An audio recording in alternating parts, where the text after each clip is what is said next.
Monseigneur.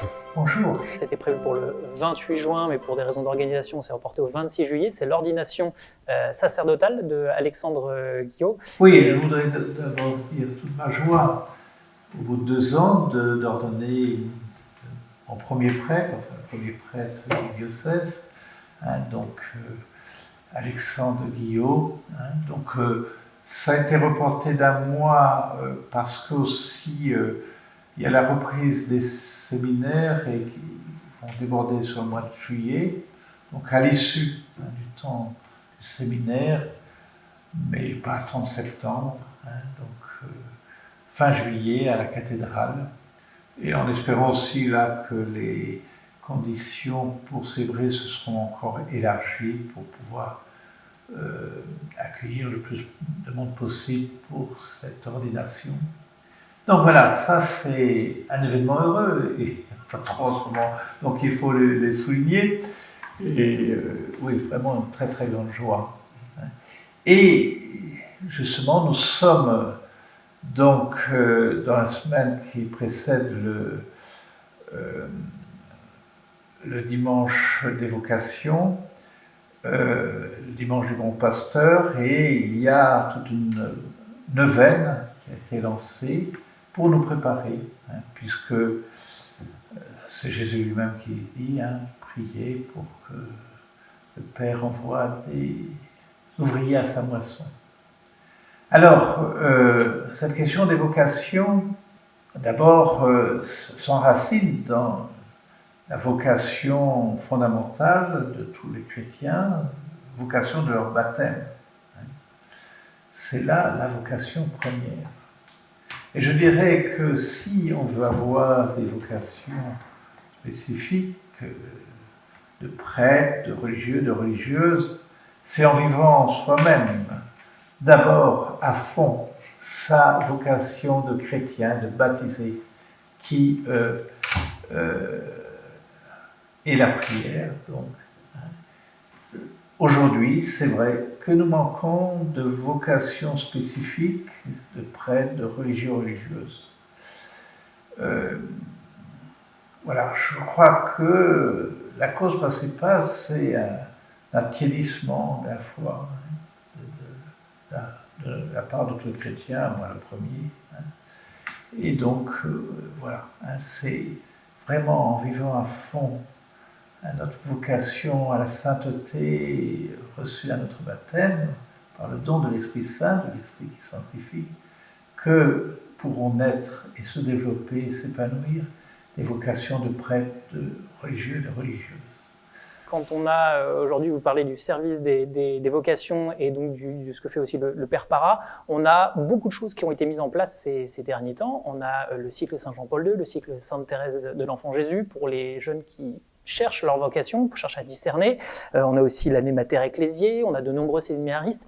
Aujourd'hui, c'est près d'une 50aine de jeunes qui sont dans différents parcours proposés par le diocèse. C'est quand même assez important. Oui, alors ce sont toute une équipe, effectivement, avec l'abbé Para comme responsable, mais aussi des religieuses dans cette équipe, des laïcs, bien sûr, des pères et des mères de famille. Ça commence plutôt aussi des collèges, il y a des propositions. Donc voilà, et justement, je crois que ce qui est assez remarquable, c'est que c'est à tous les niveaux et en lien les uns avec les autres que c'est élaboré peu à peu toutes ces structures, toutes ces propositions.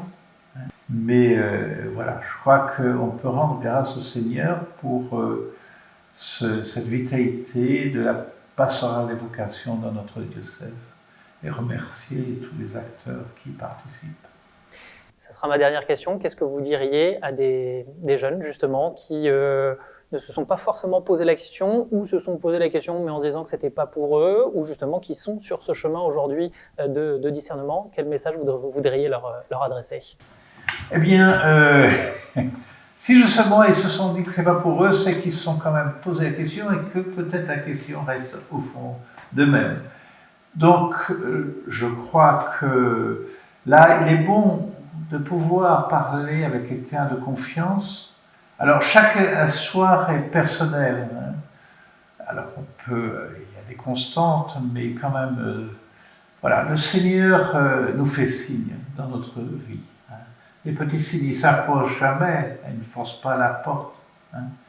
Mais il y a des rencontres, des paroles de la Bible qui nous sont touchées. Il y a quelquefois, et même souvent à travers des épreuves aussi, qui nous obligent à aller plus profond en nous-mêmes, voir à la fois notre faiblesse et que finalement ce qui peut donner sens à tout ce que l'on vit, vient d'au-delà de nous, il va plus loin. Donc, à travers tout ce que nous vivons, le Seigneur nous fait signe.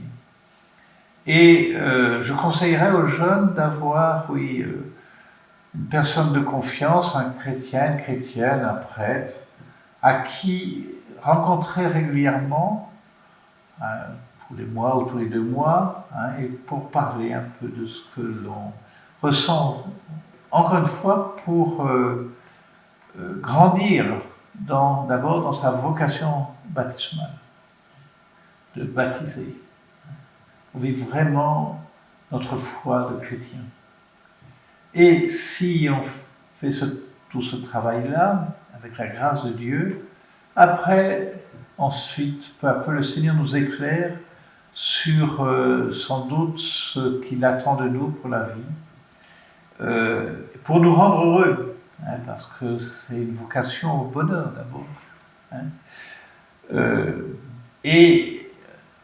Mais nous le savons, hein, à travers l'Évangile, il n'y a pas d'autre bonheur que de donner et de se donner, hein, et de lier notre bonheur au bonheur des autres.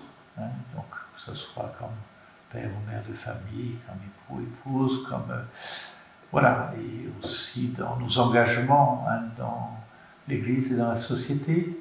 Tout cela se mûrit petit à petit, mais on a besoin de pouvoir l'exprimer. Hein. Le dire à quelqu'un, c'est aussi se l'exprimer à soi-même. Il nous aide à y voir un peu plus clair. Voilà, quelqu'un à qui on peut se parler de soi-même, se parler à soi-même, en quelque sorte, et cela aussi, bien sûr, avec une vie de prière et d'écoute de la parole de Dieu. Voilà, donc c'est ça le principal conseil que je donnerais aux jeunes, pour quelle que soit leur vocation, qu'elles, en tous les cas, ils grandissent et s'épanouissent dans leur vocation de chrétien. Merci beaucoup, Monseigneur, d'avoir accordé ces quelques minutes. Merci. Et je salue tous ceux qui verront et écouteront. Et je leur dis courage et confiance, hein, alors que nous ne sommes pas sortis de cette épreuve, mais cette épreuve aussi peut être un chemin pour grandir en humanité et dans notre vie de chrétien, et les uns avec les autres.